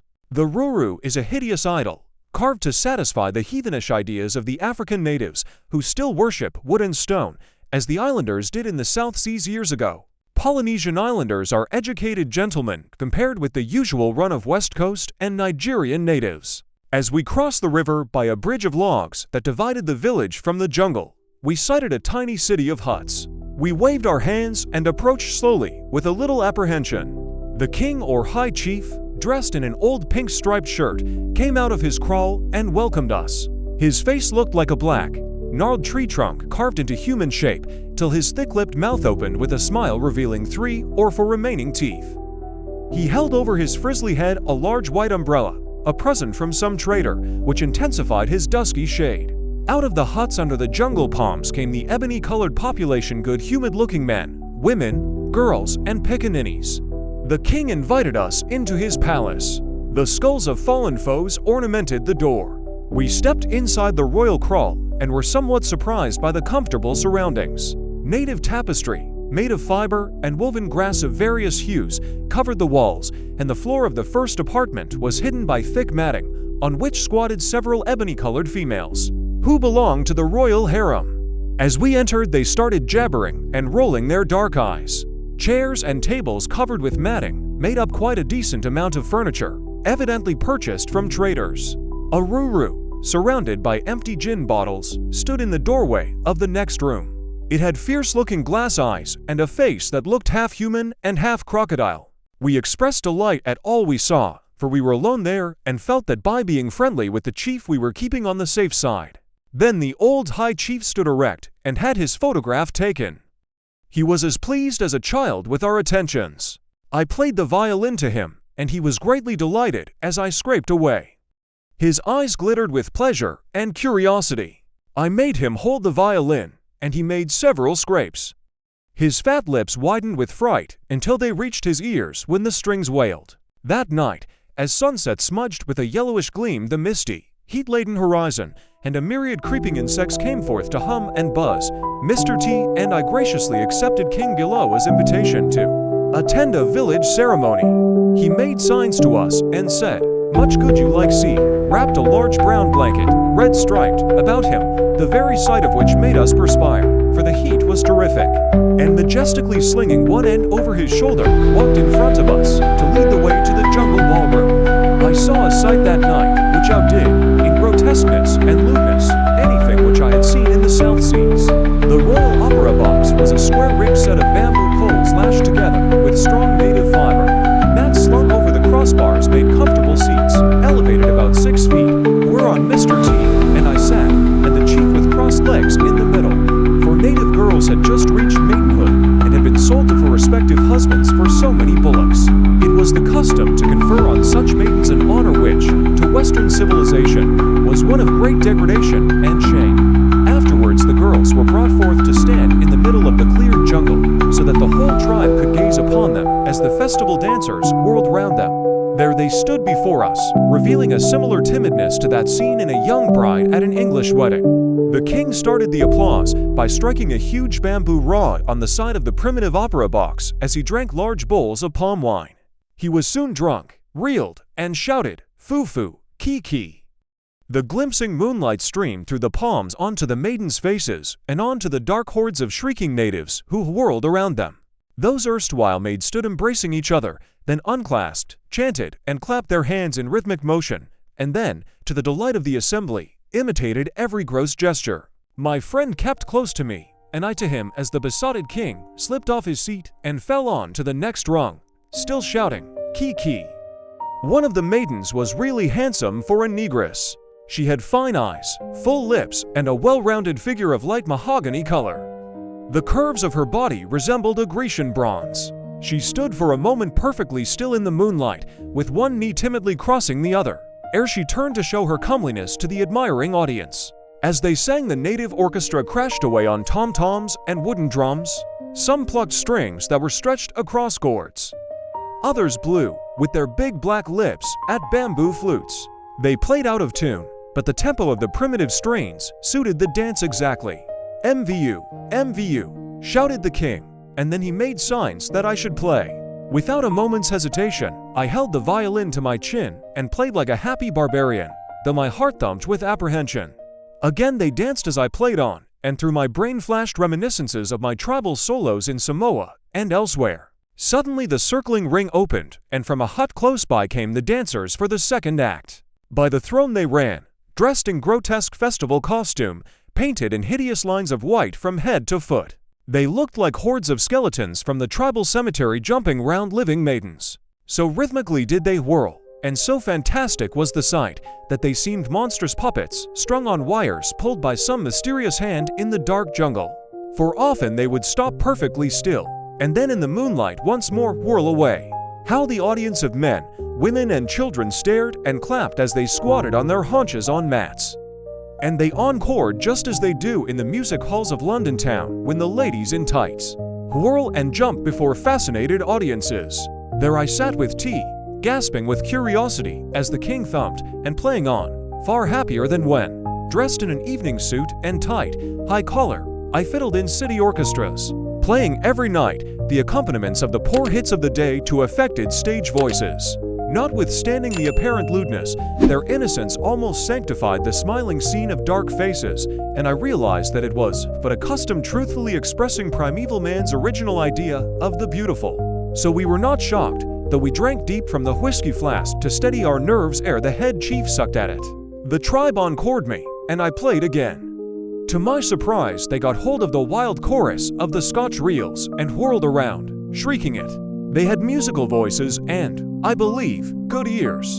The melodies they sang resembled wild laughter in song. The tom-toms banged and the flutes screamed between. This is the mirth music as I memorized it. Next day, we were taken round the village and entered many of the native homes.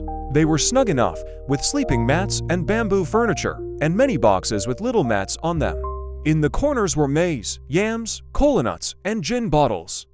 The chief ornaments were the skulls of dead relatives. Comfortable crawls they were, though the furniture seemed scanty and reminded me of the homes of struggling authors, poets, and musicians in the large cities of the world. But these were happier homes, for the heads of the families were unambitious, save that they prayed for copious rains to fall on their yams and mealy patches. The richer natives wore ornamental garments and had honors conferred on them, such as foot washer or mosquito squasher to the king. Real poverty seemed unknown, and decrepitude and the complainings of old age ceased with the blow of a war club. Artists engraved pottery, and musicians were much appreciated. Poets were applauded, and in all the villages I came across were looked upon as exiled gods. When they spoke, their wisdom and native lore were listened to with rapt attention, as though the great god Odyssey had spoken, a strong contrast to the neglected poets of civilized lands, where poetic voices cry in the wilderness to deaf ears. William Watson, Robert Bridges, Chesterton, Blake Moore, and all the other voices of modern music would have found a large measure of appreciation in that land, had they been born there, for it was an El Dorado for poets. As for John Masefield and Kipling, they would have stood on stumps and sung till all the coast villagers, through sheer poetic delirium, put out to sea for other lands and wild, poetic adventure. Lovers of Wagner would have rejoiced to hear the strange primeval music that expressed the true barbarian note of joyous or wailing humanity. And after hearing that which I heard, they would more easily have understood the deeper meaning of the celebrated maestro's compositions. I played several solos to the king next day, as he sat in his hut room, and he touched me with a dead king's thigh bone on the neck, and so gave me the equivalent to a British knighthood. We were taken before the favored harem queens. They blushed and smiled, showing their white teeth, as tea, and I bowed and gesticulated our appreciation of their dusky beauty. With all their apparent sins, they seemed deeply religious. We knew not what their creeds expressed, or on what mythology they were founded. We only knew that Abassi and Sooko were great gods, and their subjects were life and death, as in all creeds they must be. Their rujus were hideous enough to express the agony and ultimate end of all we know and all that is born of flesh. The rujus they knelt before were as deaf to their appeals as the images of the Virgin Mary and other idols of Catholic and Protestant high churches are. When we left King Biloa, we wandered on mile after mile and continually entered other countries. For you cross frontier lines at every river and swamp, and come across tribes who speak a different dialect and worship offshoot gods, the Akanaka tribe, Egbosh, Apiongs, and many others. On the rivers sailed dugout canoes, long enough to hold from 12 to 15 natives, and smaller canoes, wherein ebony youths paddled their sweethearts and sang the latest tribal hits. All the villages were familiar with white men, for traders came long distances, from Sierra Leone or the Gold Coast, and from Calabar, to bargain for copra and palm nuts and many other things. Slavery was in vogue, and rich chiefs bought young girls and youths and took them into their homes. I saw a witch scene, much like the scenes I had seen in Fiji. Hideous old women and men consulted the Ruru, then haunted the credulous natives with lying stories and prophecies of good and bad things. I played the violin to several tribes, with the special idea of seeing how my music appealed to them. Some were curious only, and others seemed to enjoy the melodies. A native girl from Sierra Leone sang as I played, and had a really fine voice, with an earnest note in it.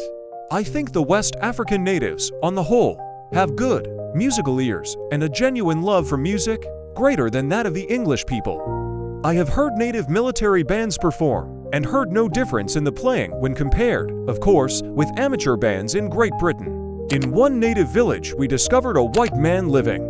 He was about 50 years of age, and very gray and sunburnt. At first he was reticent, but T got him on some interesting topic, and I played the fiddle, and then he opened out. I cannot tell his name or what he said. He was not hiding, but was sick of life and wished to end his days out there with those wild men. I can still see his blue eyes gazing at us among the black ones as the natives stood by their village huts and waved goodbye as we tramped off. The population of Ashanti was very mixed.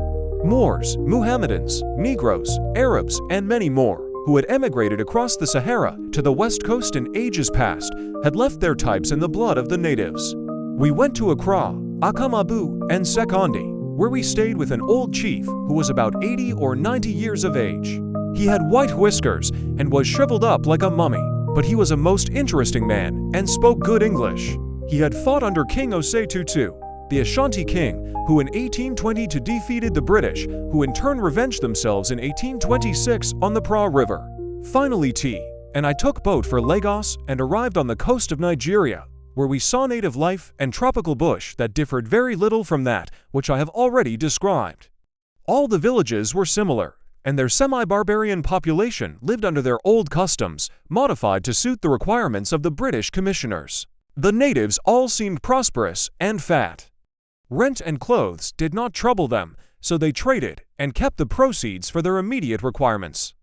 The bush was dotted with mahogany, ebony, camwood, and yellowwood trees, rubber, and oil palm were cultivated.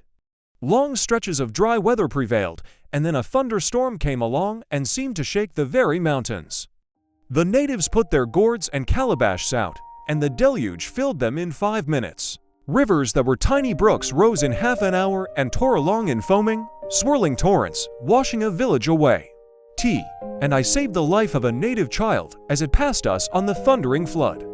It was still in its sleeping basket and looked up and yawned, only that moment wakened from sleep.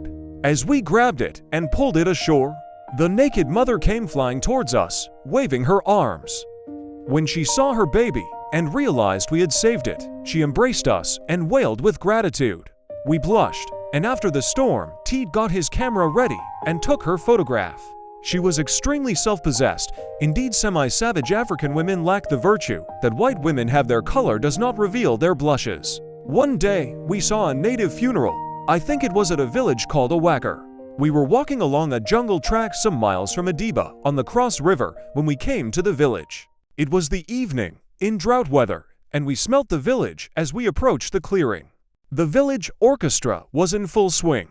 Drums, native pipes, clappers, tom-toms, and bamboo rattlers, horns made of elephant tusks, all were being used, and made, as you can imagine, a weirdly impressive combination of sounds. A chief was being carried to his last resting place. We were deeply interested in the scene that met our curious gaze. Wailing old men carried the coffin slowly along, and kept spitting, for the weather was muggy and hot. The chief had been dead some days. The coffin lid was unfastened, and we could see the dark, frizzly hair of the dead chief's head at one end and the toes at the other. Myriads of winged insects and flies buzzed above the body and the procession as it moved along. The head chief, who was just behind, kept drinking tumbo palm wine, which an ebony girl handed to him. And they followed him with a large calabash full to supply his thirst. T and I kept to the windward of the procession and puffed vigorously at our pipes, and holding our noses, we walked just by the side of the native military band that played the death march behind the group. Right ahead of the procession, just in front of the hearse of wailing natives, walked 8 elderly, stalwart chiefs who carried a monstrous ruru. Its hideous, half-human face, with big glass eyes, stared backwards at the coffin and the procession as the whole group moved along. "Give me a pull at your flask, T," I said. Immediately he handed it to me, and then took a gulp himself. Presently the procession stopped at the far end of the village, before a large hut. We made inquiries, and found it was the corpse's late homestead. The custom was to bury him under the floor. As they stopped, the sweating hearse of 20 mouths spat, and they lowered their grim burden before the hut tomb. All the mourners commenced a weird monotone of melody, a melody that had bars in it resembling an English hymn. As we stood at the end of the village, watching that heathenish burial, and the high priest lifted his hands and chin up to the big Ruru's wooden face in earnest supplication to the gods for that dead man of his diocese, the scent of the jungle blooms came in whiffs to our nostrils. Sunset was fading, and as the coffin disappeared in the doorway, and darkness drifted over the whole scene, I seemed to be standing in the dark ages, alone in some vast dream of life's sad drama. But the jungle bird in the mahogany tree started to sing sweetly, and then reality stole over the village, and I heard the wails of the mourners sorrowing over the blight of creation. Real sorrow it was, and for all its grotesqueness, the same as the sorrow of the civilized races. Still the bird sang over my head. It was a jungle nightingale passionately pouring forth melody as the native voices afar died away. And I dreamed on till tea touched me on the arm. For it was getting late, and we did not wish to stay on in that particular village. We slept that night in another village called, I think, Echo. I shall always remember it because of the look on my friend's face as I shaved him. We only had one razor between us, and that was rusty. T was terribly scrubby, and he said, "Can you shave?" "Middleton." "Yes," I said. And I lathered his smiling face with a mixture of fat and swamp water for 20 minutes. To make up for the razor's bluntness, and then started on him. He was a handsome fellow, but as I pulled the hairs out in batches, his face twisted and contorted till he looked like a Ruru, and the tiny black pickaninnies of the native village jumped and screamed with joy to see the white man's terrible grimaces. "Be brave," I said, and away came the skin of his chin. Then he performed on me, but I was younger, and only suffered half as much as he had done as he scraped the down from my cheeks. A few weeks later, we bade each other goodbye. I promised to write to him, but lost his address. I never saw him again, but I have not forgotten him, as he will see if ever he reads this. I have seldom had a more cheerful or intellectual comrade in my travels than T was, and I am sure he created fame by his facial contortions among the village children in the African village echo years ago. You are never really lonely in the African bush, for as you tramp along the bush tracks with your swagga flask of whiskey and insect powder wrapped up in your mosquito net, strange things follow you, singing and blowing tiny flutes in your ears as they circle round your head, a dancing ring of tiny bodies on wings. Some of them hum at sunset, and if you feel poetical you can fancy you are out on the lonely track with all the stars singing round you, as like some burdened creator you mumble to yourself and move, along with your myriad satellites following you. At night you are not companionless, for the festering heat makes you feverish and imaginative. As you lie down to sleep, after closely fortifying yourself from all living, creeping things, the African moon steals up the sky and noises sound in your ears. The hideous Ruru faces that you saw yesterday in the native village emerge, grinning, from the jungle, to peep and dance all round you. Some of them bend over you, put their wooden mouths to your ears and whisper, "Englishman, Englishman, go home to your people before you are dead." The fat lizards, gliding up and down the moonlit mahogany tree trunks, swell to a monstrous size as you watch, and jump right through your head. But pale shadow faces creep out of the jungle, faces with blue, kind eyes, and you recognize your own memories as caressing. Fingers, made of homeland dreams, touch your brow, and at last you fall asleep. I have often rested by the track in the lonely bush while birds puffed their throats and sang to me some sweet refrain that winged my heart overseas to England.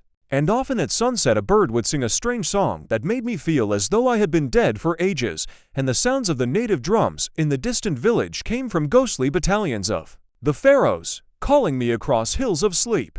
My dreams have made me one of the wealthiest travelers on earth. If I can take my best dreams to my grave, I shall be happy enough, for I shall own my own heaven, and the memory of life's hell will pass away. I remember once when I was tramping the Australian bush alone, I fell asleep in a hollow, and my dead brother, who was lost overboard at sea whilst going out as a sailor to Australia, crept out of the gum clumps just by my camp bed and lay beside me. I was happy and put my arm round him all night long. But I felt very miserable when I awoke and tramped on alone at daybreak. I tell you how I felt, because men feel as well as see when they travel the world. If we could only creep across the years and gather in a harvest of our boyish dreams and live them all again, how happy some of us would be.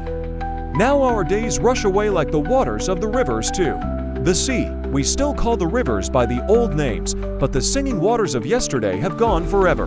Our dreams are spiritual and beautify our brief existence. When we cease to dream, we are truly dead. The memory of yesterday's dream gilds the hollowness of today, as flowers subtly beautify old graves. I have often met the dead walking the streets, avaricious skeletons without realize, and have touched their cold hands and felt the chill of death. I have also met the living, where I least expected it, in savage huts, in wild lands, where the inhabitants gave me their primitive food, with brotherhood or sisterhood breathing through their kind eyes, and then cried and sang as I played my violin to them. A bird singing at sunset, up in the banyans or cocoa palms, would appeal to their wild brains. Its tuneful throat expressed the voice of some infant goddess of their innocent mythologies. The wind stirring the forests, the noise of waves, all were voices calling to them from Shadowland. When the forests of those isles have disappeared, and the spires of the cities rise everywhere, the thundering wail and crash of the Fijian cathedral organ will fail to do that which the small bird did with its tiny, tuneful throat. I have written of the seamy side of native life, both on the Gold Coast and elsewhere, but as in everything else, the bright side of the sorrow is also there. Years have changed many things, and the advancement of time has swept much of the dross away. The name of the white man's grave now sounds as primitive as King of the Cannibal, all in Fiji. Where once the swamp mist lay yellowish in the hollows, sparkling atmosphere now shines. Drainage is plentiful, so the evils have departed. The gold mines are run on advanced scientific and medical lines.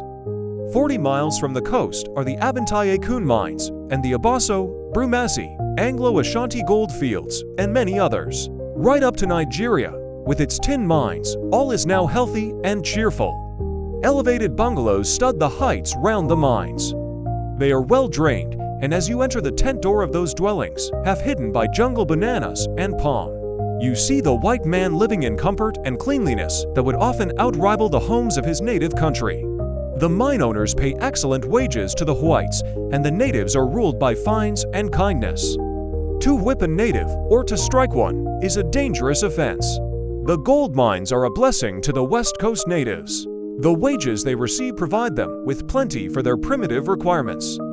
But they have to be strictly watched as they dig, for they hate work and will try all possible subterfuges to save digging to the proper depth.